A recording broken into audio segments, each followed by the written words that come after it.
Bonjour ou bonsoir à nos très chers internautes, selon l'heure à laquelle ils regardent cette interview. C'est un plaisir renouvelé de les retrouver et pour leur plaisir, nous sommes une fois de plus face au président Bandakani. Pour cette fois, analyser ou alors écouter son analyse sur les confessions de M. Robert Bougie.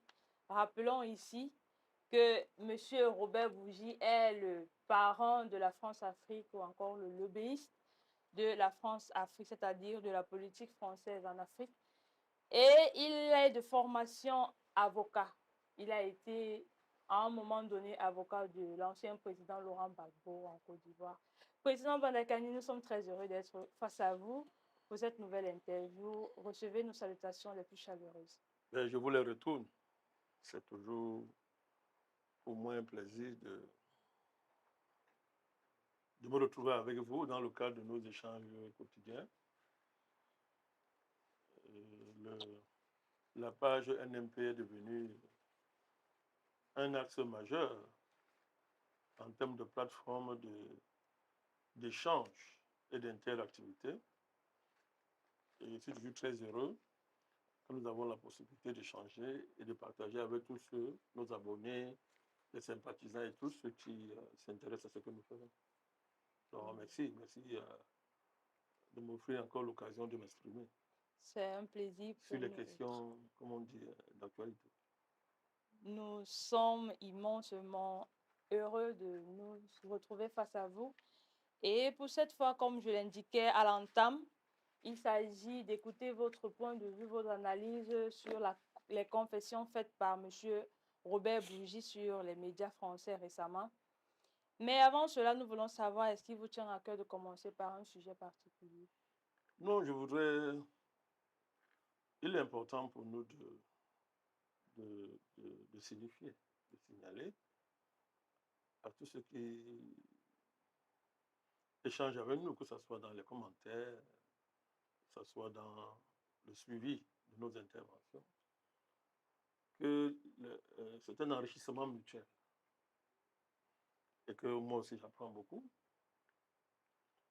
C'est pour cela que j'accorde une importance particulière aux commentaires. Je les lis. Donc là, ce ne sont pas des trolls et des voyous qui viennent s'infiltrer sur notre page. Je m'intéresse sérieusement aux commentaires et j'apprends beaucoup. D'ailleurs, ce que j'ai envie de faire aujourd'hui, c'est une première, c'est de répondre à quelques-uns qui ont soulevé des sujets et qui ont posé des questions. Donc, il faut qu'ils sentent que c'est vraiment un échange. On n'est pas là pour faire du commerce ou, je ne sais pas, se faire voir. Non, on est là pour échanger avec les gens, sérieusement bâtir, je l'ai dit, une véritable fraternité intellectuelle. J'y crois beaucoup. Alors, on va commencer par. J'ai noté.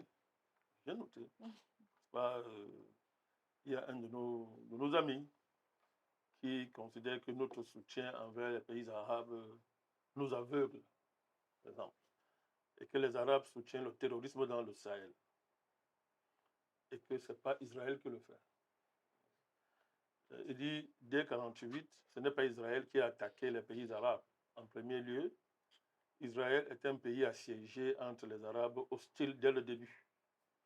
Dès le départ, toute la politique. Et il me dit à moi, il dit dès le départ, toute la politique ne s'explique pas toujours par le matérialisme historique. C'est une remarque intéressante. Et je pense qu'on peut échanger avec ceux qui tiennent de tels commentaires parce qu'il n'y a pas de haine, il n'y a pas de. Il dit ce qu'il pense et on peut discuter avec lui. Alors j'ai décidé de dire un mot par rapport à sa réaction. Que notre soutien envers les pays arabes ne nous aveugle pas. Les Arabes soutiennent le terrorisme dans le Sahel et pas Israël. Comme moi, je suis très dialectique, hein, je vais lui dire, mais il ne faut pas aussi que son soutien à Israël l'aveugle.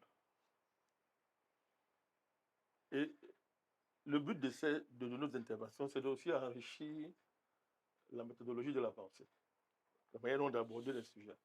Il faut qu'on soit très honnête quand on aborde un sujet, ou bien quand on veut contredire quelqu'un, à juste titre d'ailleurs, hein, contredire quelqu'un ou bien nous contredire. Nous ne soutenons pas les pays arabes. Quand on dit soutenons les pays arabes. Ça n'a pas de sens. Il faut qu'on soit précis. Soutenons pas les pays arabes. On les soutiendrait sur quelle base? Ce n'est pas de ça qu'il s'agit. Il ne s'agit pas de soutenir les pays arabes. Le soutien à un pays participe d'un ensemble de paramètres qui n'ont rien à voir avec ce débat. Soutenir un pays, c'est discuter avec ceux qui incarnent ce pays, sur la base d'une politique dans laquelle les réciprocités sont en jeu. Je vous donne ça, vous me donnez ça. Est-ce que c'est le cas? Ce n'est pas le cas, cher ami. Ce n'est pas le cas. Donc, soutien, comment un individu ne peut pas soutenir un pays dans le sens où ce soutien-là aurait une valeur, comment dire ça, quasi diplomatique? Non. Chacun voit très bien qu'il s'agit de prendre des positions sur des sujets précis et sur des dossiers internationaux qui engagent la paix mondiale, premièrement, qui engagent l'avenir de tous les peuples. Ce n'est pas la même chose, cher ami, quand vous dites soutien des pays arabes. Parce que ceux qui vont lire ça et qui sont naïfs vont être emportés par ce que j'appelle cet élan de simplicité. J'allais dire même d'incohérence, mais qui va fausser leur vision. Donc il ne s'agit pas de soutenir un pays arabe. C'est être un peu hors sujet. Là pourquoi je lui dis, je lui envoie la balle. Si je lui réponds que, OK, son soutien à Israël l'aveugle, il ne serait pas content. Il va dire, je ne soutiens pas Israël. Fais pareil pour nous. Je ne pense pas qu'il soutienne Israël, parce qu'il n'a pas un mandat particulier pour ça. C'est pareil pour nous. Donc, deuxièmement, il dit, les Arabes soutiennent le terrorisme dans le Sahel, pas Israël. Ça, ce sont des généralités qui ne se reposent sur rien. Les Arabes, tous les Arabes seraient donc en première ligne pour soutenir les terroristes dans le Sahel. Il faut faire attention. Qu'il y ait des États arabes, comme le Qatar, l'Arabie Saoudite, c'est une vérité. Et s'il me suit, nous n'avons fait que dénoncer, et on va être même les seuls à le faire. Mais le Qatar, l'Arabie Saoudite, ne représente pas tous les Arabes. Il ne faut pas mélanger. Donc voilà encore ce type d'amalgame qui ne clarifie pas la compréhension des sujets. Nous, on n'est pas dans ce genre de confusion. Donc vous voyez que de ces deux points de vue, cher ami, je propose d'enrichir votre compréhension du sujet, de nuancer votre approche quant aux généralisations actives que vous faites. Et je sais que vous êtes en mesure de bien comprendre le sujet. Alors, sur la question d'Israël, qui dès 1948 est attaqué par les pays arabes en premier lieu et qui serait assiégé. Bon, voilà une prise de position qui ferait plaisir à Netanyahou et sa clique et à tous les pays occidentaux qui racontent tout et n'importe quoi pour justifier leur soutien au terrorisme d'État qu'Israël pratique. Dès 1948 est seulement la date de naissance de l'État d'Israël. Mais quel est le processus qui engendre l'avènement de l'État d'Israël? C'est ce processus qui est inacceptable. Parce que ce processus consiste à nier les droits nationaux du peuple palestinien, mais qui est sur cette terre depuis des millénaires. Des millénaires. C'est ça la Nakba. Je pense qu'il est censé connaître la Nakba. C'est la base de toutes les résolutions internationales qui condamnent Israël, pas sur la base d'un antisémitisme ou d'un antisionisme ou d'un anti-israélisme primaire. Non, sur la base de notions bien connues. On dit territoire occupé. C'est un contenu, ça veut dire quelque chose. Colonisation, ça veut dire quelque chose. Je ne voudrais pas revenir sur la vie infra-humaine qui est imposée aux Palestiniens depuis des décennies et qui semble indifférer notre ami. Il faut qu'on soit sérieux. Si on fait si notre sensibilité est sélective, il ne faudra pas être surpris que d'autres aussi, à ce qui nous concerne, soient sélectifs. C'est pour ça que nous, les panafricanistes, on a une approche globale des phénomènes. Et nous ne faisons pas de discrimination dans la dénonciation des injustices, des racismes, toutes les formes d'oppression. On ne discrimine pas. Donc là encore, c'est pas basé sur la vérité historique. Maintenant, pour fermer ce sujet, il me fait un rappel qui a tout son sens, hein, d'après moi d'ailleurs, quand il dit que on n'explique pas tout en politique par le matérialisme historique. Je suis d'accord. Je, je sais que beaucoup de personnes pensent que je suis un marxiste. Bon, moi j'aime bien laisser les choses comme ça courir. Non, le marxisme et tous ces instruments d'analyse sont pour moi, puisqu'on parle de moi, un instrument d'analyse parmi d'autres. Il y a des situations que moi j'aborde en tant qu'idéaliste. Je suis un homme libre. Moi, je prends les matériaux d'analyse, les instruments d'analyse, les méthodologies.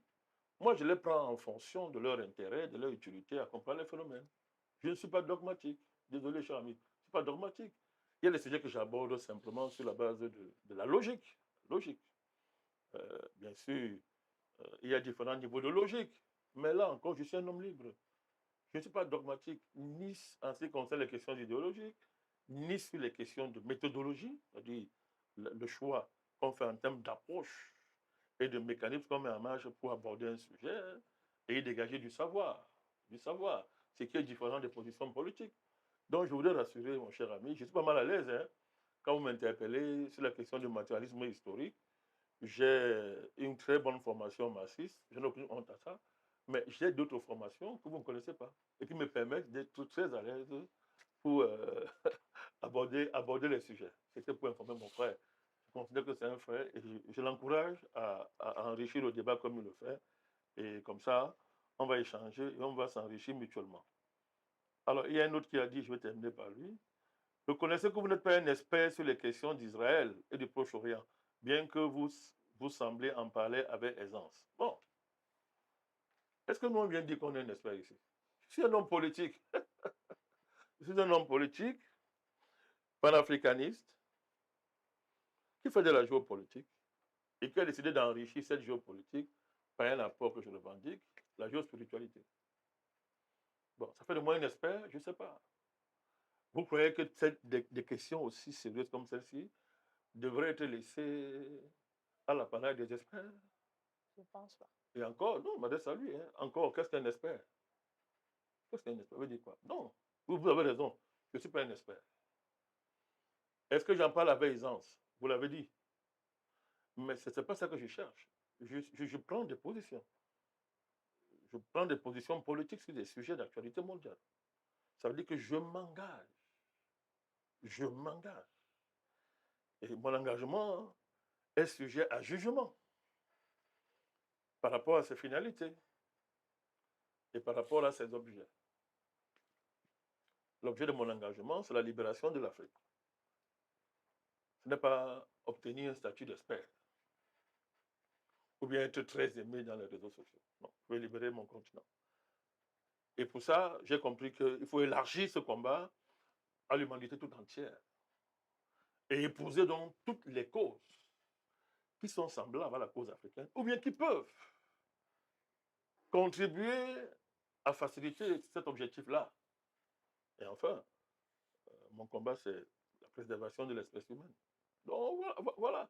Et pour faire tous ces combats, je dois avoir un certain niveau d'information afin de soutenir le combat intellectuel, le combat politique, le combat historique, sans lesquels je ne peux pas être un homme politique au regard des buts que je me suis fixés dans mon combat. Donc, cher ami, dormez tranquille. Je ne revendique pas le titre d'expert. Je ne sais pas à quoi ça me sert, je ne sais pas ce qu'on y met. Mais ça ressemble à la querelle sur les diplômes. Vous vous rappelez, non? Bon, maintenant, le débat est clos. Tant mieux, mais ici, le débat n'est pas clos. Il est ouvert et on discute. Voilà. Je voulais commencer par ça.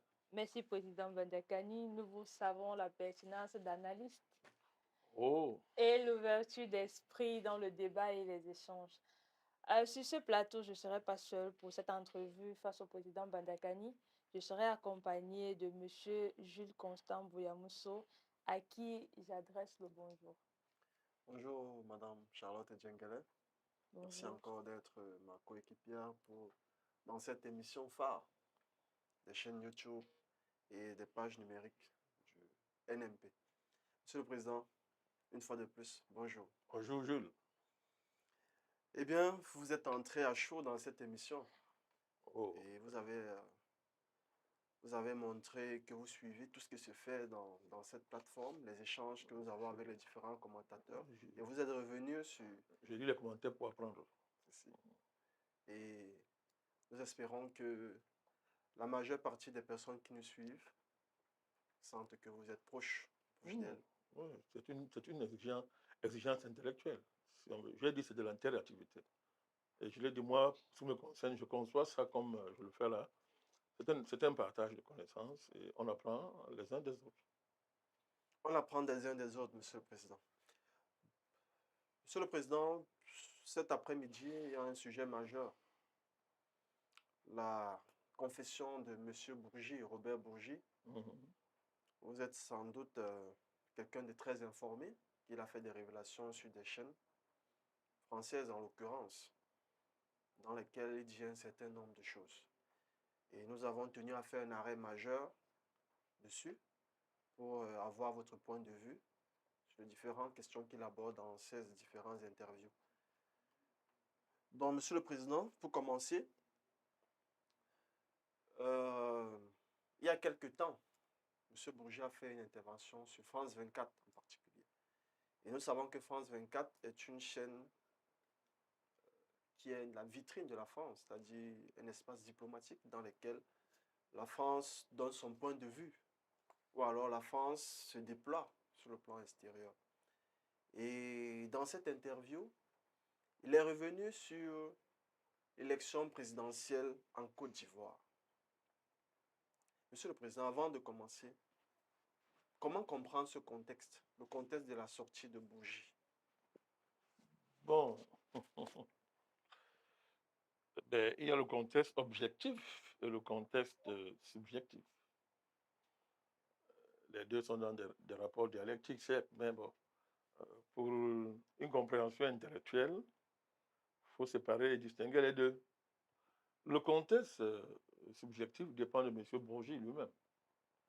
Il n'a pas demandé notre avis pour faire sa sortie. Ça dépend du timing qu'il a décidé d'observer. Lui, et d'abord, pour la circonstance, son éditeur, parce que c'est un enjeu aussi qu'il ne faut pas simplifier. On n'écrit pas toujours des livres seulement pour le goût esthétique des livres qu'on écrit, surtout quand il s'agit de ce type de livres. Il y a aussi des enjeux d'édition, de rentabilité, etc., qui entrent en scène. Donc tout ça peut constituer ce que j'appelle un ensemble de facteurs subjectifs qui peuvent amener M. Bourgi à définir un contexte qui lui est propre à lui pour faire une sortie. Bon, il y a des facteurs psychologiques, ça c'est propre à lui, c'est pas dans sa tête, je ne vais pas y entrer.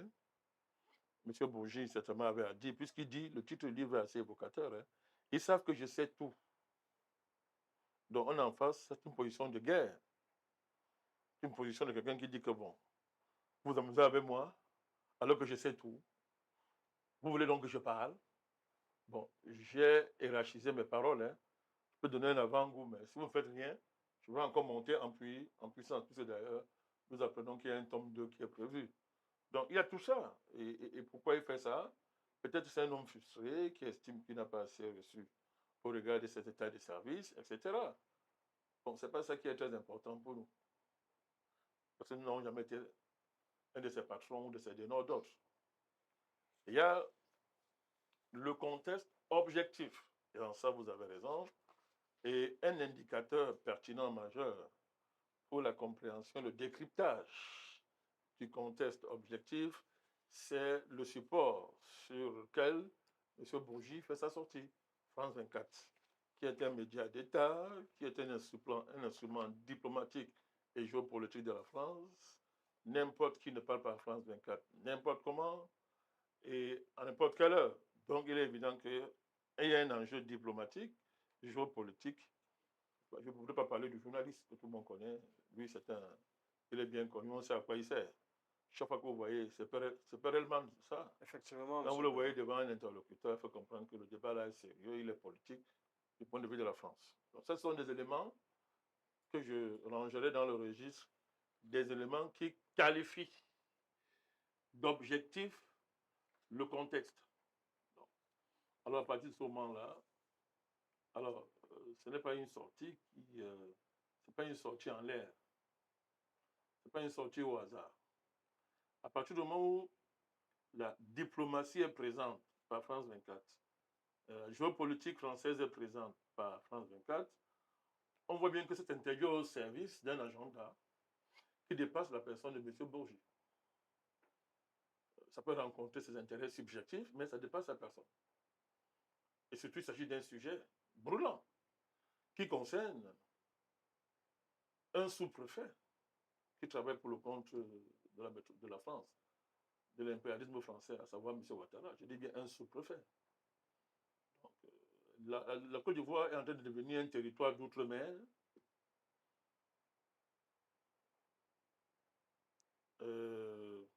Ça fait donc qu'on a envie de dire que c'est une affaire franco-française à la fin. Parce que la Côte d'Ivoire est désormais un territoire d'outre-mer. Donc, si c'est un territoire d'outre-mer, de facto, il est sous le régime du sous-préfet.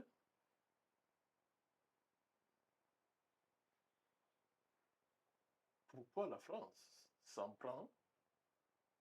Pourquoi la France, pourquoi l'État français s'en prendrait donc à un de ses subalternes? C'est ce que j'appelle le contexte objectif de l'affaire. Donc, il y a ces deux dimensions qui sont à l'ordre du jour. Alors, ça dégage deux ou trois conséquences. Premièrement, qui en veut au sous-préfet? Veut-on remplacer le sous-préfet, devenu papier hygiénique, par un nouveau sous-préfet?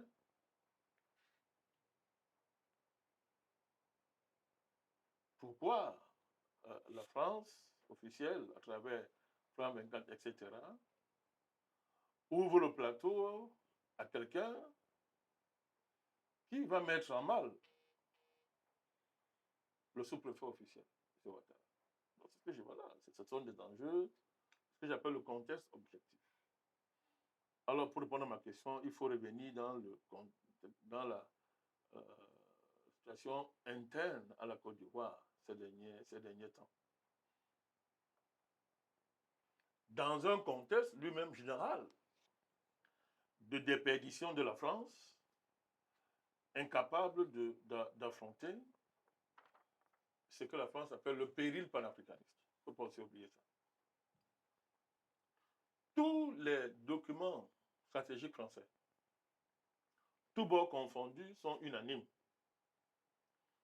À défaut de détruire le panafricanisme, il faut le domestiquer. Par quel moyen faut-il domestiquer le panafricanisme? Par la division, son éclatement matriciel, en discréditant ses figures les plus imminentes. Il y a un rapport qui a dit assez sur les modalités de ce discrédit. On a dit de surveiller notre vie sexuelle et de nous fabriquer des scandales pour nous discréditer. Il est question de nous opposer, d'opposer les leaders les uns aux autres.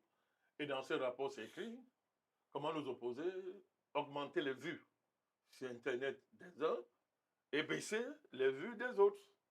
Donc, pour susciter la jalousie des nègres qui ne s'aiment pas. Alors, autre stratégie, c'est de semer la confusion idéologique en s'assurant qu'il y ait,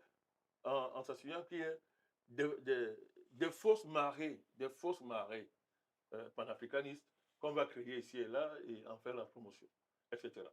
Donc, c'est ça la démarche. Alors, comment rapporter ça dans le cas concret de la Côte d'Ivoire? Un,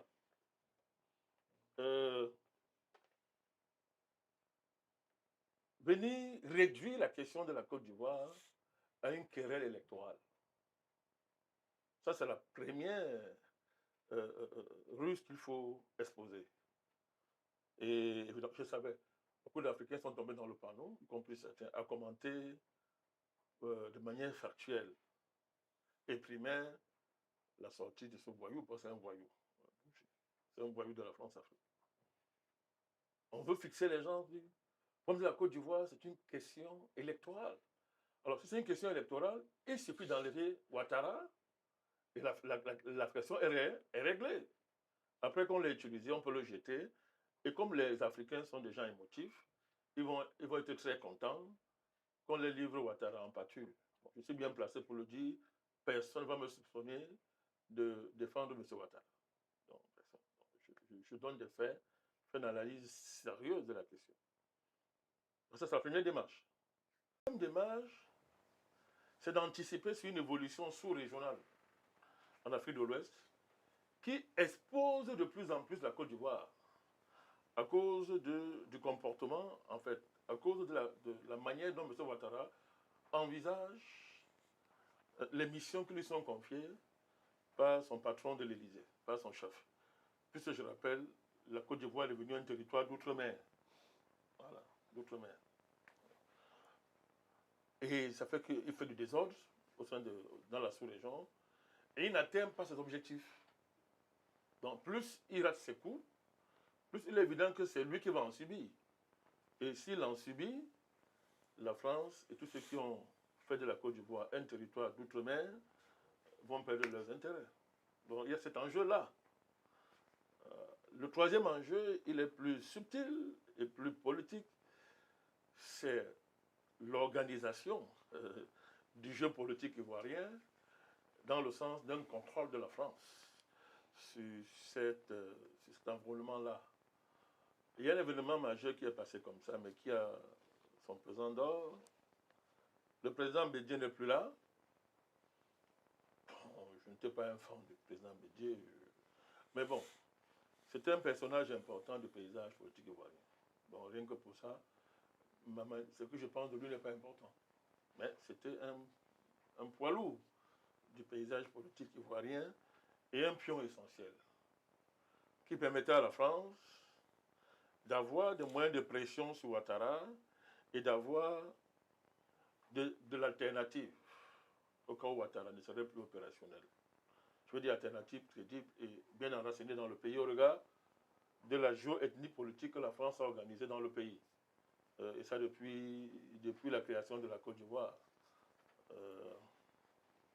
Les oppositions nord-sud, etc. L'opposition, l'instrumentalisation des zones qu'on appelle le centre, l'ouest, etc. Bon, tout ça. Il faut gérer tout ça. Donc, Bédié n'est plus là. Ce qui a débouché sur une réorganisation, de fait, du paysage politique ivoirien. Les Français ont fabriqué, ont placé le pion qu'on fabrique depuis des années, je l'ai dénoncé, le mercenaire qu'on appelle M. Tidjane Tcham. Nous avons annoncé, parlant de ce monsieur depuis pratiquement 7 ans, les projets qu'il y avait derrière sa personne, que ses parrains et ses parents préparaient pour lui un destin présidentiel. Sauf que M. Tcham n'a aucun charisme politique. On ne sait même pas ce qu'il vient faire en politique. Sa tête, il faut qu'il ait continué à gérer ses banques, à gérer les patrimoines des gens, comme il dit qu'il est comme Ouattara, il dit qu'il est un grand économiste, des choses comme ça. Il faut qu'il ait géré ses comptes bancaires. Il n'a pas une tête de politique, c'est pas ce qu'il faut là. Donc il n'est pas très charismatique. Le but donc de cette interview, manifestement, c'est de vouloir donner un rôle au président Gbagbo, qui reste aujourd'hui des trois, Ouattara, Bédié, Gbagbo. Il est celui qui reste aujourd'hui, celui qui a le plus de charisme, qui a une histoire, qui est crédible et qui est en mesure de regarder les panafricanistes dans les yeux et de parler avec eux. Alors, il n'est pas exclu qu'on veuille lui donner un rôle. Je ne dis pas qu'il a accepté ce rôle, hein.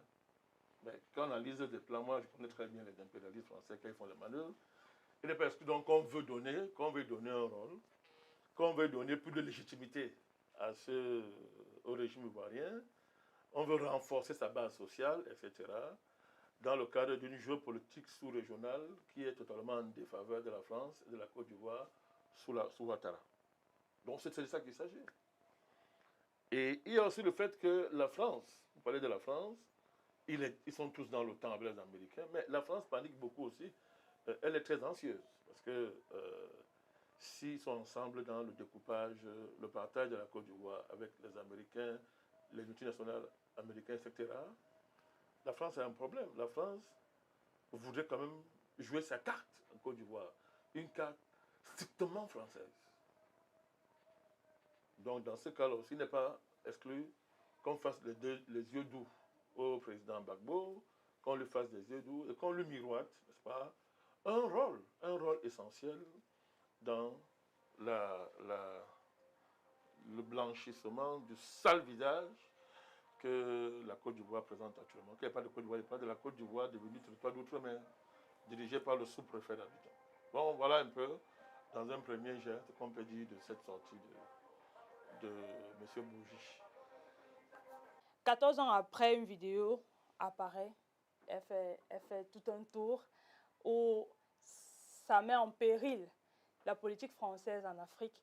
Nous sommes curieux de savoir la crédibilité, l'opportunité et les bénéficiaires des déclarations de M. Robert Bougie. Je ne suis pas bien placé pour évaluer la crédibilité de ces déclarations. C'est ce que je pense de lui. Hein. Bon, vraiment, vous avez rappelé que c'est un voyou. C'est vous qui venez m'obliger à parler de ce type. Qu'est-ce que nous on Le fout président, c'est l'actualité. Qu'est-ce que nous on fout avec Bourget? Deuxièmement, vous voulez, on parle de sa crédibilité. Quelqu'un vient dire ce que nous on a dit il y a bientôt 10 ans. Vous me demandez si c'est crédible. Ben, ce que nous on sait, c'est quoi? C'est que bon, quand un blanc parle, entre guillemets, des millions d'Africains considèrent que là, c'est la vérité. Parce qu'il y a des millions et des millions d'Africains. Effectivement, nous sommes témoins de cela, président. Oui, des millions d'Africains ne considèrent pas quelque chose qui vient de leurs frères comme étant sérieux. Donc quand un blanc parle, il croit. Bon, peut-être avec la sortie de Bougie, ces millions d'Africains vont finir par accepter que ce que nous on dit est vrai. Constance de gouvernement. C'est en cela que peut-être, bon, je peux concéder une importance. Vous vous rappelez sa confession de M. Bougie. Pour le reste, vraiment, moi, je vous ai expliqué tout à l'heure dans mon premier geste, une grande dissertation, une grande manœuvre. Vouloir réduire la question, la Côte d'Ivoire, à la question électorale. Et sur cette question, nous, les panafricanistes, on a un désaccord avec certains acteurs politiques ivoiriens qui considèrent effectivement que le problème de la Côte d'Ivoire, c'est la transparence électorale. Moi, je leur ai toujours demandé, mais comment il peut y avoir transparence électorale dans un pays où il y a l'impérialisme économique, où il y a la prédation économique? Comment des gens peuvent réclamer une transparence électorale et ils ne réclament pas la libération économique et la vérité sur l'économie de leur pays? Bon, les politiciens font ce qu'ils veulent, hein, mais ce n'est pas cette conception que nous on a de la politique. Donc, il n'est pas possible qu'une élection soit transparente dans un pays qui a une néo-économie et qui n'a pas le contrôle de son économie. Ça n'a pas de sens. Sauf si on fait des élections, un Dieu, la finalité suprême. Oh, je répète, ce ne sont que des moyens. Le plus important, c'est la souveraineté, c'est l'indépendance, c'est la liberté, c'est le bien-être des populations. Si les élections ne servent pas à ça, ben, elles servent à quoi? Ce n'est pas de l'esthétique, ce n'est pas un ornement pour rendre un pays beau ou bien acceptable dans le Conseil entre guillemets des Nations. Ce n'est pas ça. Ça ne sert pas à ça, les élections. Ce n'est pas ça, les élections. Sauf si on est dans le cadre d'un électoralisme vulgaire, le plus nauséabond.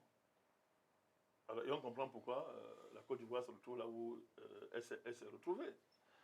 Le problème de la Côte d'Ivoire, c'est que on ne peut pas accepter que des étrangers, des puissances étrangères, viennent imposer un candidat, un président, à coup de baïonnette dans un pays. Justement. On n'accepte pas que les puissances étrangères imposent un président dans un pays. Nous, on ne l'impose pas chez eux. Voilà l'enjeu. On n'accepte pas un processus de recolonisation du continent africain, dont M. Ouattara est le point inaugural. La question électorale, pour nous, est secondaire par rapport à tout ça. Mais la France, dans une démarche anti-panafricaniste, utilisant un France-Africa comme Bougie, n'est-ce pas? Je ne sais même pas où le classer, ou c'est un ancien, ou c'est un retraité, ou c'est un pleurnichard, n'est-ce pas? L'utilisant veut nous faire croire que le problème c'est l'élection. Ce n'est pas l'élection. C'est le projet de l'impérialisme global, financier, n'est-ce pas, par rapport à l'Afrique, en ce début du XXIe siècle. C'est ce qui est en jeu dans la question ivoirienne. Quel projet ces gens ont pour nous? Mais c'est un projet, on l'a dit, arracher l'Afrique de nos mains et faire de nous des esclaves et nous faire disparaître. Et ça se voit à travers tout un ensemble d'armes nouvelles. L'arme alimentaire, l'arme pandémique, l'arme sociétale. Donc, il y a un ensemble d'armes nouvelles qui sont mises en œuvre, n'est-ce pas, pour que l'Afrique existe sans les Africains. Nous avons des maladies dont les provenances sont connues. Des gens viennent expérimenter des microbes biologiques de fabrication, qu'on fabrique au laboratoire. En Afrique, pour nous tuer par centaines de milliers, pour ne pas dire de millions, etc. Les gens viennent nous imposer des valeurs dont la finalité est de nous faire disparaître. C'est ça, le LGBT. Et le cas de la Côte d'Ivoire est très inquiétant en la matière. Avec les dernières actualités que nous avons pu suivre, heureusement que la population ivoirienne s'est levée et nous les encourageons à maintenir le flambeau dans ce combat-là. Donc, il y a tout ça. Mais c'est toute cette panoplie, n'est-ce pas, qui est au service d'un projet de coloniser l'Afrique dans le cadre d'une Afrique sans les Africains. Par rapport à ça, on vient nous parler d'élections. Mais si les élections ne nous aident pas à contrecarrer ces politiques, qu'est-ce qu'on fout avec cette histoire? Ça sert à quoi? Donc, bouger dans cette manipulation, c'est ça qui est à l'œuvre. Et c'est ça, c'est très fin, c'est dans ça que la France est en train de vouloir positionner. Maintenant, pour le reste, nous voulons faire confiance à la sagacité du président Gbagbo et de tous ceux, même si je n'ai pas oublié que Bougis a été son avocat, ils se connaissent très bien. Mais ce n'est pas de ça qu'il s'agit. Hein. Donc, on fait confiance à la sagacité historique, géopoliticienne et intellectuelle des politiciens ivoiriens pour renvoyer M. Bougie dans la salle d'attente des France-Africa, en mal de poste et de reconnaissance. Monsieur le Président, vous avez, dans votre première prise de parole, vous avez dit que la Côte d'Ivoire est très exposée avec les manœuvres de M. Ouattara dans la sous-région. La montée en puissance du panafricanisme symbolisée par l'avènement des pays de l'AES fait d'une certaine manière craindre la France. Est-ce que vous pouvez approfondir cela, Président? Mais les derniers événements qu'il y a dans la sous-région, tous les complots qui sont faits contre le Burkina Faso, le Mali et le Niger, et qui ont pour base arrière la Côte d'Ivoire et ses complices géopolitiques qui roulent pour le compte de l'OTAN, ça se passe des commentaires. Ça a franchi les lignes rouges. Dieu merci qu'en face, l'AES, on a des personnes lucides, extrêmement posées et froides, pour ne pas déclencher des conflits. Tout est réuni pour que cet État déclare la guerre à la Côte d'Ivoire. Il a établi, démontré que tout part de la Côte d'Ivoire, mais derrière la Côte d'Ivoire, il y a l'OTAN. Il y a l'OTAN, dont les manœuvres consistent à vouloir recréer un contexte de guerre froide, en faisant comme si les Africains n'existent pas, les Russes ont remplacé les Africains pour agir en notre lieu et place. Alors, toute cette russophobie primaire est alimentée par toutes sortes de fantasmes qui sont entretenus, de mensonges volontairement acceptés par les Africains pro-impérialistes, visant à faire croire que la Russie serait un nouvel impérialisme. Ça fait rire. Ça fait rire. Ça fait rire. Mais si la France donc estime que l'impérialisme est mauvais, bon, il n'est pas seulement mauvais quand il est russe, il est aussi mauvais et très mauvais quand il est français, quand il est occidental. Dans ce cas-là, on fait une pause. On dit tous ensemble que l'impérialisme est mauvais et on le combat tous, en commençant par l'impérialisme français, américain, du moins occidental. Vous voyez ce type de manœuvre crypto-raciste, mais qui relève du racisme, n'est-ce pas, qui ne cesse pas de nous infantiliser, nous les Africains, en donnant l'impression que nous ne pouvons pas réfléchir. Donc c'est ça qu'il s'agit, c'est ce contexte-là sur le journal qui est là. Mais pour comprendre ça, il faut comprendre le sens de l'histoire, c'est ça qui est important. C'est en saisissant le sens de l'histoire qu'on se dégage de ce magma de manipulation que la France est en train d'agiter. C'est quoi le sens de l'histoire? C'est de savoir qui a opprimé qui en Afrique. La Russie n'a colonisé aucun pays africain. Au contraire, elle a été aux côtés des Africains dans le combat contre l'indépendance. Et à qui réclamons-nous l'indépendance?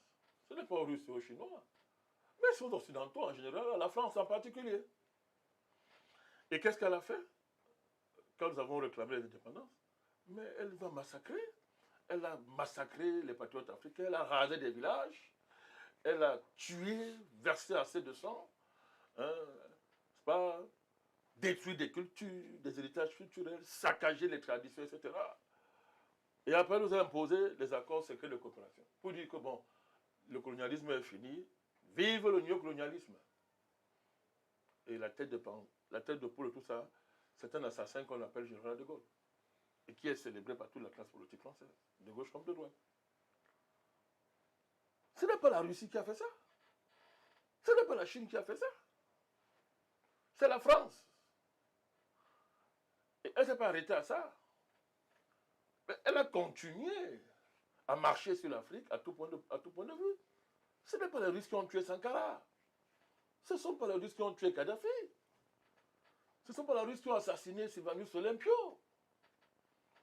Ce n'est pas la Russie qui a organisé des coups d'État en Centrafrique partout. Ce n'est pas la Russie qui a enlevé Bokassa en pyjama et l'a déporté en France. Pendant que M. Giscard d'Estaing enceintait sa femme. Tout en volant les diamants. Ce n'est pas la Russie, c'est pas la Chine qui fait tout ça. Mais ce n'est pas la Chine qui a envoyé Sarkozy faire ce qu'il a fait en Côte d'Ivoire, dans une arrogance qui n'a d'égal que la petitesse de son intelligence, et pour ne pas dire plus. Donc, il ne faut pas que les gens inventent des histoires. La Russie n'a colonisé aucun pays africain. Je rappelle que la Russie a volé au secours des Américains dans le cadre de leur guerre d'indépendance et de sécession. La Russie a volé au secours des Américains. Allez lire l'histoire des États-Unis. La Russie a volé au secours de beaucoup de peuples européens, de beaucoup de pays européens. C'est la Russie qui a délivré l'Occident du nazisme en sacrifiant 23-24 millions de ses populations. La Russie. Mais, attends, de quoi est-ce qu'on parle? De quoi est-ce qu'on parle? Donc, c'est ça qu'il faut faire. C'est ce que j'appelle le sens de l'histoire. Le sens de l'histoire, c'est l'humanité doit se débarrasser de tous les colonialismes, de tous les impérialismes, pour accéder à la communauté universelle des intérêts. Il y a des gens qui ne comprennent pas qu'un pareil monde est possible.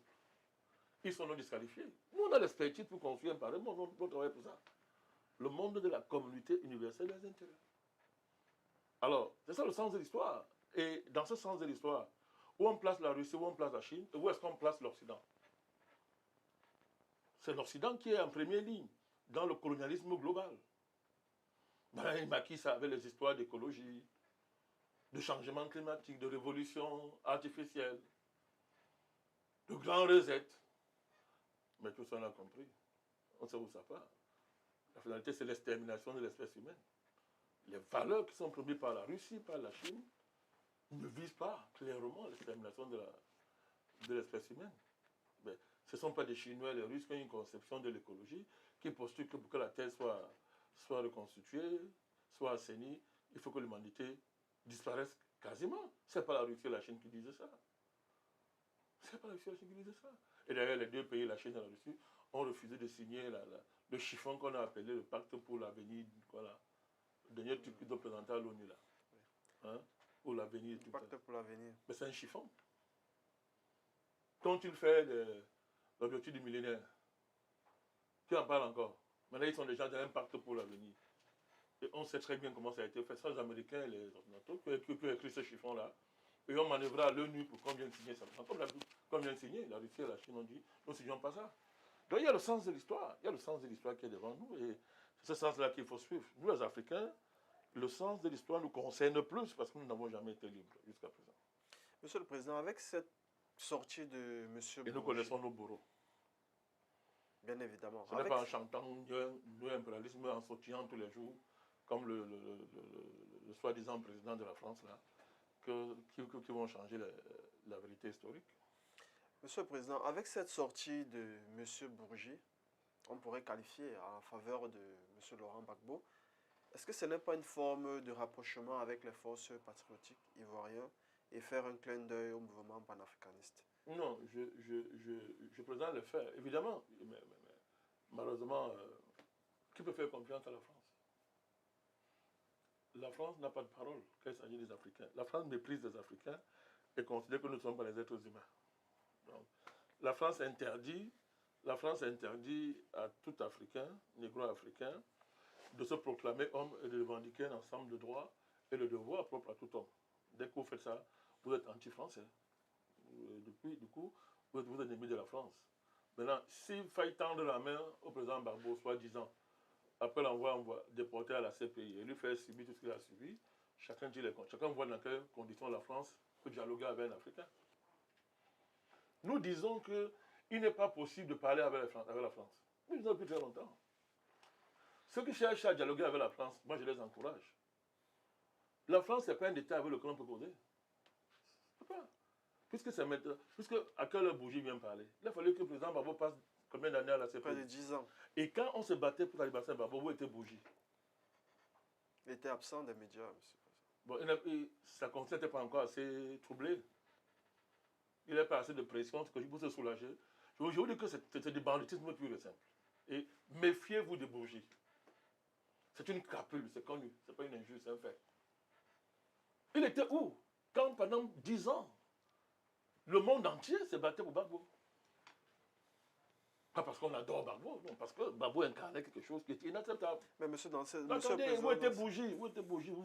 Pourquoi vous voulez le sauver? Ce n'est pas une bougie, je parle de Bourgi. Il faut faire la différence entre une bougie et on peut courir pour qu'une bougie ne s'éteigne pas. Moi, je parle de Bourgi. Vous ne savez pas qui vous voulez sauver. Alors, il était où? Quand nous, on prenait tout le qu'on a pris là. Oui, il était où, Bourgi? Je rappelle que ce n'est pas une bougie. Ça pouvait s'éteindre. Il était où? Et il voyait tout ça. Il regardait tout ça. Maintenant, tout ça est passé. Ils font les arrangements d'antichambre. Et il vient là. Il nous dit que non, sa conscience le soulage. Non, sa conscience est lourde. Il veut se soulager. Vraiment, c'est injuste ce qu'on a fait au président. C'est injuste. Et il va plus loin. C'est l'ingratitude. Vous voyez ce qu'il y a derrière? Autrement dit, Gbagbo a beaucoup fait pour la France. Et que c'est ingrat. C'est lui qui dit, hein. C'est ingrat, n'est-ce pas, de faire ce qu'on lui a fait. Ce sont des serpents. Ils lancent des petits mots comme ça. Mais derrière, ce qu'ils veulent faire, c'est du poison qu'ils veulent jeter dans la conscience des gens. Venir dire que Gbagbo donnait l'argent comme tout le monde à M. Chirac. Tout ça. Quand on dit ça comme ça, en décontextualisant, vous voyez tout ce qu'on veut supposer. Je vous dis que distinguer la bougie de M. Bourgi. M. Bourgi, c'est très important. Parce que la bougie, là, si un vent passe, ça s'éteint. Mais le type qui est là, vous avez fait un requin de la France-Afrique, qui ne change pas, qui ne peut pas changer, qui est dans la manœuvre pour se réhabiliter. C'est pourquoi il n'y a pas de France-Africard. Il faut bien comprendre les mots que j'utilise. C'est un France-Africard. Méfiez-vous des gens comme ça. Mais bon, je m'adresse aux Africains, panafricanistes, hein. Tous les autres la dansent. Je vous dis que des millions d'Africains qui sont très à l'aise avec la France, qui sont français dans la tête, noirs de peau, qui adorent Paris, la Tour Eiffel, tout ça, et qui ne sont êtres humains que parce qu'ils peuvent entrer en France et sortir et se filmer à la rue, à l'Élysée, parce que dit-on c'est la meilleure rue, la belle rue du monde, etc. La meilleure avenue du monde. Non, ça ne laisse pas à eux. Nous expliquons ça pour les vrais Africains qui sont engagés dans le combat et qui nous suivent depuis des années sur cette question. Président Bandekani, vous l'avez indiqué à l'entame, France 24 est un instrument majeur de la diplomatie française en Afrique. Mais nous relevons... Et de la géopolitique française. Et de la géopolitique française. Et de la guerre de la France. Merci pour le rappel. Et nous relevons ici la facilité avec laquelle ce média a ouvert ses portes à M. Bourgi pour cette interview. Alors qu'on se rappelle la façon et la manière avec laquelle cette même chaîne a pris les devants pour dénigrer, a organisé toute une campagne de dénigrement envers le président Laurent Gbagbo et tous ceux-mêmes qui le soutenaient, parce qu'à l'époque, on se rappelle des vidéos, vous avez pris des coups. Y a-t-il un retournement de situation où alors France 24 a retrouvé le chemin, l'éthique journalistique? Ouh, quel gros mot. l'éthique du journalisme. Premièrement, France 24, c'est la tête de file de la France-Afrique des médias. La France-Afrique des médias, c'est quoi? Parce qu'il faut commencer à voir ça. La France-Afrique des médias, c'est un conglomérat qui commence à Paris et qui s'étend dans tous les pays africains, du moins de l'Afrique subsaharienne. C'est le contrôle médiatique que la France exerce en Afrique. À travers les bouquins, à travers la domestication éditoriale des médias africains dans leur ensemble, la domination d'une agence médiatique comme l'AFP, par exemple, rend paresseux énormément les journalistes africains qui, au lieu de travailler sérieusement, préfèrent recopier tout ce qui vient de l'AFP, des machins et consorts. Et d'ailleurs, ce tutorat médiatique se manifeste par le fait que des journalistes africains, des médias africains, luttent pour l'indépendance de la presse dans leur pays et considèrent qu'une presse indépendante quand elle est contre le pouvoir. Mais quand ils sont avec RFI France 24, ils appellent RFI France 24 médias indépendants. C'est important, hein? Ils les appellent médias indépendants. Bon, ça fait rire. Alors, quand le monde entier nous regarde, quand les Chinois voient ça, les Russes, d'autres, mais ces Africains sont même comment? C'est un média indépendant. RFI France 24, ce sont les médias d'État. Tout ça, c'est pour vous démontrer la violence tutrice médiatique que la France exerce sur les pays africains. Les bouquets sont une forme de tyrannie extraordinaire. Vous essayez d'avoir une ligne qui contredit la France, on vous exclut de bouquets. Tout un pays comme le Cameroun est colonisé par RFI pratiquement, et France 24. Quand les bureaux administratifs partout dans les entreprises, vous arrivez, c'est France 24 et RFI qui règne à maître. Et tout ça, cela n'a aucun rapport avec la qualité des informations qui y sont distillées. Ces 10 informations que vous avez à RFI, 2 sont à peu près acceptables. Je n'ai pas dit vrai, j'ai dit à peu près acceptable. Le reste, c'est du mensonge. C'est de la désinformation élevée au niveau d'une science et d'une pratique. Mais posez-vous la question, pourquoi ces médias-là, je ne vais pas citer un truc là qu'on appelle Jeune Afrique, ça c'est le scandale. Maintenant, ça a changé un peu parce qu'on a tellement... Maintenant, son pouvoir en Afrique a tellement baissé. Pour lui aussi, il attend dans les antichambres des États avec tous les médias maintenant pour qu'on le reçoive. Avant, François Soudan débarquait dans les palais andines, il avait à peine boutonné sa chemise, il était reçu comme un chef d'État. Bon, aujourd'hui, il est devenu quasiment comme tout le monde parce que, bon, le panafricanisme a fait son chemin. Mais les Africains, c'est-à-dire, les Africains, s'ils ne suivent pas France 24, ils sont malades. Ils ne dorment pas. Comment expliquer ce syndrome, monsieur le président? Mais c'est le syndrome du colonisé, c'est le syndrome de la victime qui rêve de dormir avec son bourreau. C'est la fraternité du bourreau et de la victime. Voilà, c'est un syndrome. Hein. Il n'est pas de Stockholm, c'est trop petit. Donc, il y a France 24 est donc la tête de file de la France-Afrique médiatique. Et elle a été le fouet par lequel on a longtemps fouetté le président Gbagbo. Et pas lui seul. Tous ceux qui ont constitué la résistance en Côte d'Ivoire. Si nous nous souvenons des différents reportages qui s'y faisaient dans ces chaînes. Oui. Pour diaboliser M. Gbagbo. Oui. Alors, comment expliquer cette mutation? Mais le panafricanisme, madame Djengele. C'est tout. France 24 et la clique des médias français sont en retard d'un mouvement historique sur lequel ils n'ont aucune prise. Alors, ils cherchent à rattraper ça tout en gardant l'orgueil français. Et puis, bon, ça leur crée des problèmes. Ils ne peuvent pas. Ils n'arrivent pas. Parce qu'ils ne peuvent pas. Ils ne peuvent pas. C'est ça qui explique le traumatisme qui travaille les médias français et leur débrouillardise. Extrêmement pénible à essayer de s'adapter à un audiment africain qui était longtemps leur esclave, tout en sauvegardant les intérêts de la France. Le rêve français, c'est qu'il y a une communauté historique entre nous et la France, les liens historiques, que rien ne peut changer. On peut bâtir une communauté d'intérêts ensemble, je peux dire. mais tout en restant raciste, tout en restant colonial, tout en restant esclavagiste. Bon, ce n'est pas à nous de régler cette contradiction. C'est à l'État français. Donc nous, c'est à l'État français de régler ça. C'est ça qui ressort à travers le traumatisme de France 24, qui après avoir hier massacré la résistance ivoirienne, en général, et particulièrement le président Gbagbo, on a aussi une pensée pour Simone Gbagbo. Ça, aujourd'hui, adhérement, Bougie adhérement, France 24 aussi adhérement.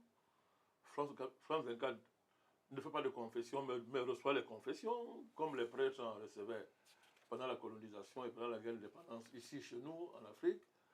Et le soir, les confessions étaient dans les mains des services secrets français. Voilà. Donc, c'est une...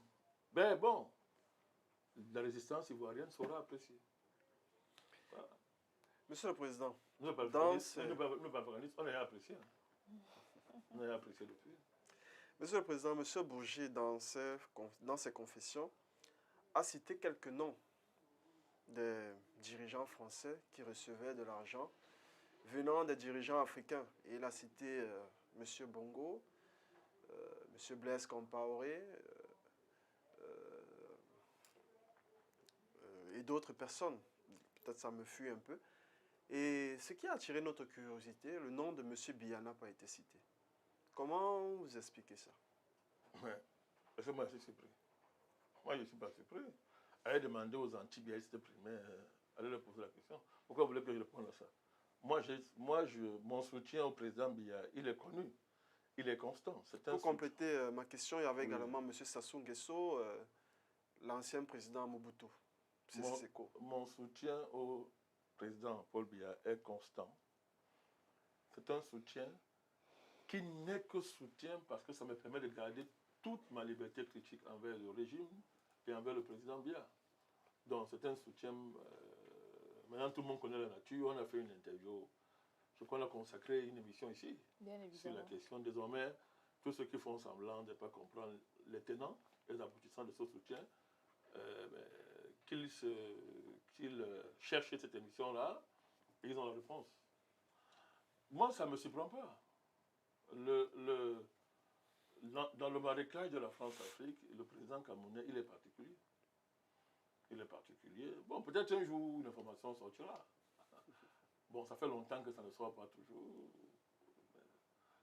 Bougie en sait assez. Elle demandait à Bougie pourquoi sa bougie n'a pas éclairé le cas du président camerounais. Peut-être à ce moment-là, elle s'est éteinte. Peut-être la bougie de M. Bourgi, à ce moment-là, s'est éteinte. Non, moi,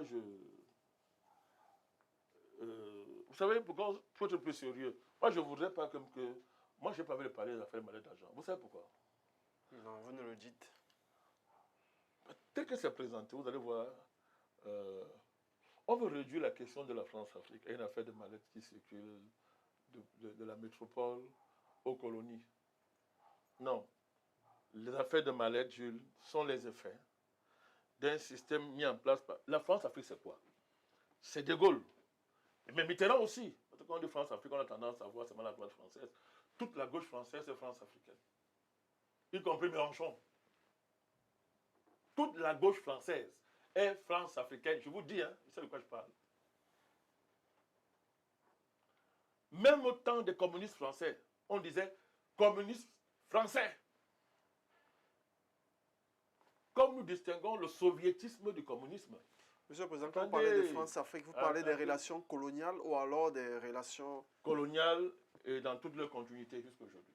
Parce que c'est pour marquer la précision. Je vous dis que c'est-à-dire que la gauche française est France-africaine. Parce que dans la tête de certains, quand on dit France-Afrique, on voit la droite. On voit la droite.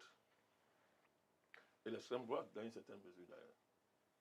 Alors, je dis donc que, autant les communistes français étaient des communistes français, autant les communistes soviétiques étaient des communistes soviétiques. Le soviétisme, ce n'est pas le communisme. Donc, il faut bien distinguer, faire la part des choses. La France-Afrique, c'était quoi? C'était un système mis en place qui avait structuré une violence, qui avait pour principe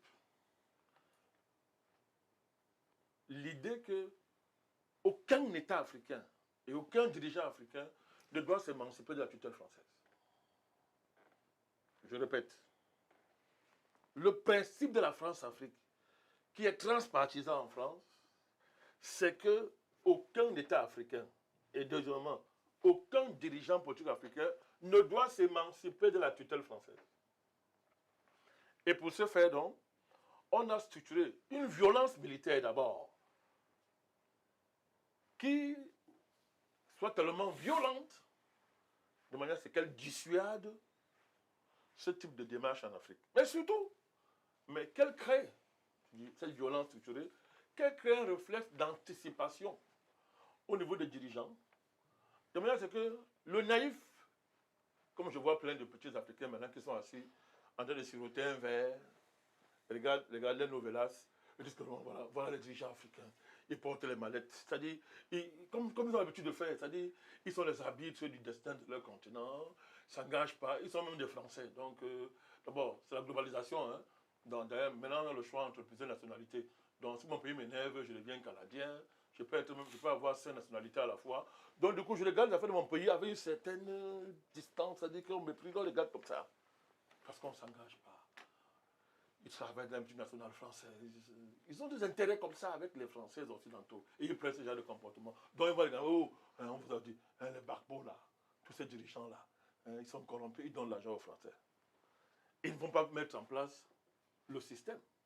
Et la machine infernale qui est mise en place pour broyer quiconque va essayer d'aller à l'encontre du système. C'est très facile. Moi, j'aime toujours dire aux gens, mettez-vous à la place de ceux qui ont subi cette pression-là. Mettez-vous à la place. Donc voilà pourquoi moi je veux, si on parle de mallettes d'argent, qu'on parle de tout le contexte qui a engendré les mallettes d'argent. Le père sévère s'appelait De Gaulle et Focard et Mitterrand. Vous désobéissez à ça, on coupe votre tête. Bokassa, là, nous parle. On l'a humilié, on lui a pris sa femme jusqu'à la fin des enfants, sa femme devant lui, pour le traumatiser et l'humilier. Lorsqu'il a commencé à vouloir se tourner vers la Libye, tous les coups d'État qu'il y a eu, Sékou Touré, au Cameroun, la France a organisé une guerre pour massacrer, raser des villages, tuer des patriotes africains, parce qu'ils avaient eu simplement l'idée de s'émanciper de la tutelle française. Et après ça, vous allez venir, on va venir maintenant faire comme si c'était Aïdjo le problème fondamental, alors qu'on a vu qu'il n'était qu'un pion, d'un échiquier qui lui échappe. Que nous dit l'affaire Elf? Faut-il encore parler de ça ici, Elf? Lui, le Frosch Prigène est vivant, Jules, Madame Djengele. Madame Christine Devieux-Dioncourt est vivante. Elle assume, elle dit que putain de la République. Elle est vivante. Ses livres sont publics. Même M. Bougie, là, dans d'autres instants, dans d'autres vidéos, dans d'autres documentaires, il vous dit ce qui s'est passé avec Mongo Père. Un Mongo Père, qui était lui un noir copté à un niveau élevé de la France-Afrique, et qui donc nommait les ministres à Paris, en défaisait même d'autres. Est-ce pourtant on va dire que, ok, comme Bongo Père nommait les ministres et les défaisait, on va parler comme il s'est passé, Gaïa ou c'est qui là?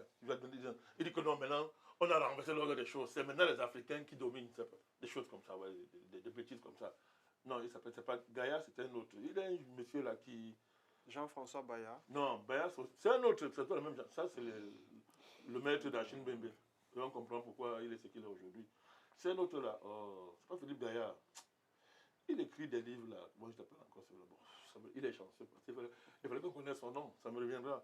Donc, ils ont des thèses comme ça pour faire comme si non, les choses ont changé vraiment.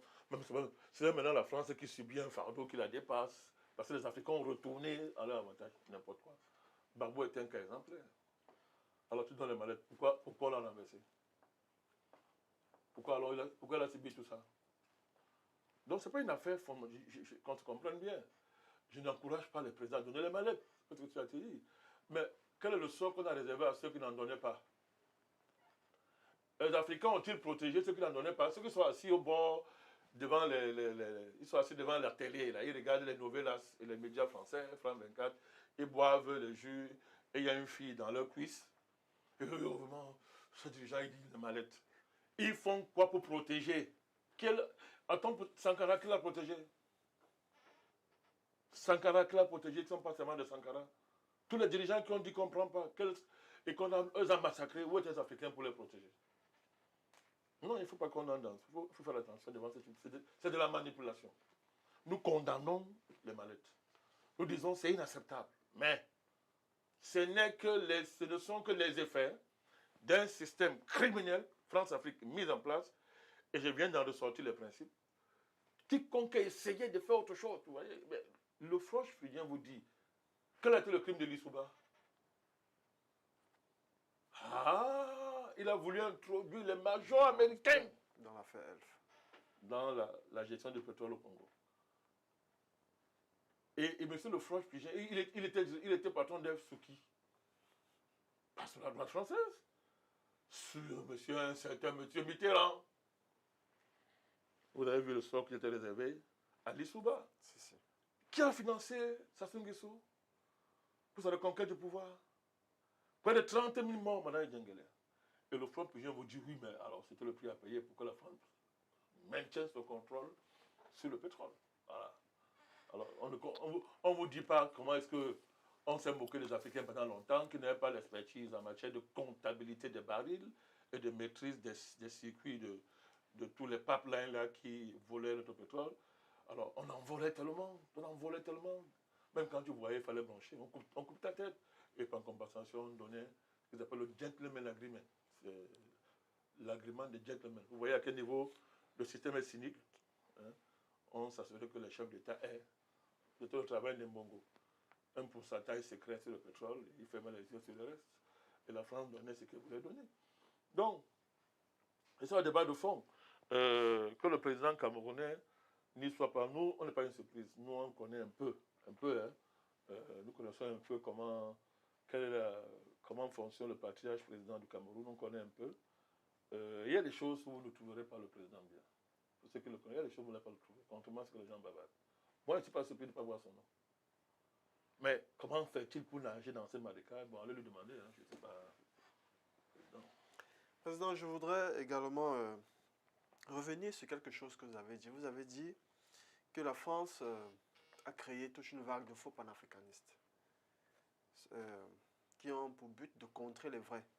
On documente leurs vues sur les réseaux sociaux et on abaisse ceux de ceux qui combattent réellement. Il s'agit de quoi concrètement? Non, ce n'est pas moi qui dis. Hein. C'est les rapports français qui le disent. Ils se trahissent eux-mêmes. Le dernier rapport, c'est le rapport du centre à l'école internationale de guerre. Mais ce n'est pas nouveau. Tous les rapports, c'est clair, ils le disent.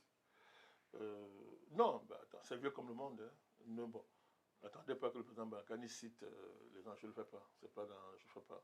Ce n'est pas nécessaire. Les événements vont clarifier tout pour ceux qui veulent encore être clarifiés. Parce que, alors actuelle, chacun devrait savoir qui est qui dans cette affaire. Non, la démarche, c'est une stratégie. C'est une vieille stratégie française. Diviser pour mieux régner. Susciter les fausses vocations pour remplacer les vraies. Il y a tout un ensemble de leviers sur lesquels on joue pour régler ça. Le levier géoethnique, je vous ai dit, par exemple, il y a une politique depuis FEDEB, je crois que c'est un général français, je crois, hein, il est français, qui a toute la théorie de la géoethnie française vient de FEDEB, c'est-à-dire sélectionner parmi les tribus et hiérarchiser les tribus en opposant d'un côté les tribus hostiles contre les tribus dociles. Voilà, il y a une politique de Peul, il y a une politique des Aoussa, il y a une politique des grands groupes ethniques. Tout en les combattant, en les tenant à l'œil, on s'assure de manipuler ce genre d'opposition pour neutraliser les gens. Ça n'a pas changé avec le panafricanisme, hein. C'est la même démarche qui est à l'œuvre. Donc, je vous l'ai déjà dit, chacun peut le voir. Écoutez, votre serviteur que je suis, vous voyez souvent dans des plateaux, quand il prend la parole, les algorithmes m'ont déjà bien ciblé. Nous l'avons remarqué. Pour ne pas dire plus. Je ne suis même pas le seul. Donc, la police des réseaux sociaux nous traque correctement, traque les médias dans lesquels... Pourquoi vous les faites tant peur, monsieur le président? Allez leur demander. Est-ce que c'est de manière sinon, je veux systématique, faire nous dans avons l'auto. remarqué des émissions que vous avez animées et Je ne voudrais pas des faire, argumentaires ont été pratiquement supprimés dans les réseaux sociaux et sur d'autres plateformes. je ne voudrais pas faire dans l'autopromotion. Mais c'est évident que... Mais moi, je les comprends. Nous sommes bien conscients de notre force de frappe intellectuelle. On est conscient. Être modeste ne veut pas dire qu'on ne sait pas qui on est. Donc, on est bien conscient et on est on est en première ligne parmi les cibles de la police des médias au service de la France et de l'impérialisme occidental. D'ailleurs, les Américains sont allés plus loin. Les Américains ont demandé il faut tuer les activistes pro-russes, comme ça qu'ils nous qualifient pro-russes. Non seulement il faut censurer les États, il faut renverser les dirigeants, mais il faut même s'en prendre à la vie des pro-russes. Mais vous comprenez très bien, Jules, que des gens qui estiment que les réseaux sociaux les appartiennent, qu'un réseau social est leur propriété, ils trouvent normal de faire la promotion d'un Ayabacho, un des plus grands criminels de l'histoire de l'humanité. Ces vidéos n'ont jamais été censurées sur Internet. Mais pendant ce temps, les vidéos des panafricanistes sont traquées et censurées à longueur de journée. Ce qui suffit à vous convaincre de la nature et de la dynamique qui est derrière les réseaux sociaux sous contrôle des impérialistes. Alors, vous avez un personnage haineux, vous avez un personnage aussi haineux comme M. Macron, mais qui sur Internet est le champion d'une politique anti-haine dans les réseaux sociaux. Et dit que lui, il faut traquer les messages haineux, il faut purifier les réseaux sociaux de messages dangereux. Mais alors que lui-même, il est le danger par excellence. Lui-même, il est la haine faite chair. Mais bon, sur le fait que, sûr de ce que, n'est-ce pas, la police numérique est sous leur contrôle, sûr de ce que nos États, en la matière, ne sont même pas préoccupés par les enjeux numériques qui s'opposent à nos pays, ben, ils font ce qu'ils veulent. Nos données sont vendues, commercialisées, à notre insu. On nous impose des publicités, etc. Bref, il n'y a plus de vie privée, etc. C'est très grave ce qui se passe avec les réseaux sociaux. Et les normal que les panafricanistes, dont votre serviteur, sont en première ligne dans cette chasse à l'homme numérique. Monsieur le Président, j'aimerais aborder une dernière phase de cette émission. Dans les confessions de M. Bourgi, il nous a fait savoir que Sarkozy, dans le cadre de ses agissements dans cette crise, était détenteur d'un mandat du Conseil de sécurité. Et nous avons vu toutes les implications. Nous avons vu un palais présidentiel bombardé. Nous avons vu l'armée ivoirienne, des soldats, entre eux, si on va dire, ceux qui sont restés fidèles aux institutions républicaines, qui ont été tués. Il y a beaucoup d'exilés qui ressortent de cette crise. Dans tous ces événements, est-ce qu'ils vont passer en perte et profit? Nous avons vu la CPI qui a été incapable de dire le droit. Est-ce que tous ces événements passeront en perte et profit? Jamais. Ou alors, toutes ces classes politiques qui ont été impliquées dans ces crimes macabres en Côte d'Ivoire, est-ce qu'ils répondront de leurs actes? Ça ne passera jamais par perte et profit. La preuve, où est la France aujourd'hui en Afrique? Morte. Ça ne sert à rien d'adopter les comportements d'une veuve éplorée, encore que la veuve a le droit de pleurer. Ça ne change rien. Ça ne sert à rien de bavarder le matin, midi, soir sur le néo-impérialisme russe. Ça ne sert à rien d'aller acheter des mbembe pour dire des bêtises à longueur de journée que désir de nouveaux maîtres, des choses comme ça. Et on nous demande d'appeler ce monsieur intellectuel, de le qualifier intellectuel. Ça ne sert à rien de faire des sommets France-Afrique, d'inverser maintenant de dire Afrique-France. Ça ne sert à rien d'aller au Kenya pour faire les sommets. Tout ça, ça ne change rien. La malédiction, là, ça va poursuivre la France jusqu'à ce que la coupe de ses crimes soit vidée par le maître du monde. La preuve, voilà Bourgi, non? Voilà Bourgi. Il est passé d'une bougie à M. Bourgi. Voilà. C'est-à-dire qu'elle était éteinte, il ne voyait rien, et puis il ne voyait rien. Un matin, on nous dit, vraiment ma conscience, je vais la soulager. Voilà la France qui est en train de récolter. Le monde est dirigé par des principes, chers amis. Et ces principes ne sont pas seulement pour les hommes, ils sont aussi valables pour les États. Ce que des Asiatiques appellent le karma n'est qu'une version de la compréhension de ces lois universelles. Vous récoltez ce que vous avez sémé. La France a sémé la haine, la violence, le mensonge, le crime. Mais elle va que récolter ça. Même si nous, on ne veut rien faire, la nature et Dieu vont s'en occuper. Donc, il aurait fallu ne pas faire ce qu'ils ont fait. Et qu'ils continuent à faire. C'est la malédiction géopolitique qui poursuit la France et qui est en train de lui rappeler le caractère implacable et intangible de ces lois universelles. Voilà. Et, Monsieur le Président, avant Monsieur Je vous en Bougie, prie. nous notons d'abord la dame qui se fait appeler la putaine de la République, Christine Devier-Dioncourt. qui s'inscrit sur une très longue liste. Donc, avant de terminer cette émission très enrichissante, Monsieur le Président, est-ce que vous avez quelque chose d'autre à ajouter? Je salue Madame Christine Devier-Dioncourt. Sauf qu'elle ne fait pas comme M. Bourgi. Ça fait longtemps qu'elle a fait sa conversion. Et elle n'a pas cessé de prendre des positions qui vont dans le sens de soutenir les peuples écrasés par la France. Elle est là, elle est constante. Nous, on comprend qui va en vouloir une pareille femme.